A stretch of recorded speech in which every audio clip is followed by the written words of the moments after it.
ফরিদপুরের নগরকান্দার তালমা নাজিম উদ্দিন উচ্চ বিদ্যালয়ের বার্ষিক ক্রীড়া প্রতিযোগিতা ও পুরস্কার বিতরণী অনুষ্ঠিত হয়েছে। রোববার ও সোমবার দিনব্যাপী বিদ্যালয় প্রাঙ্গণে ক্রীড়া অনুষ্ঠানের প্রধান অতিথি হিসেবে উপস্থিত থেকে বিজয়ীদের মাঝে পুরস্কার বিতরণ করেন নগরকান্দা উপজেলা সহকারী কমিশনার মাসুম বিল্লাহ।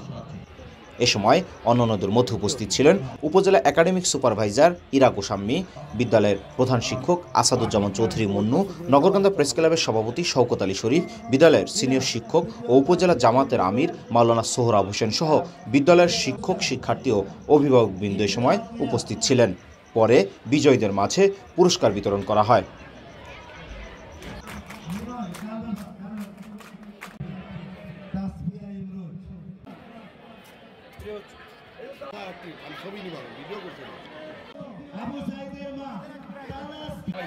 হ্যাঁ, না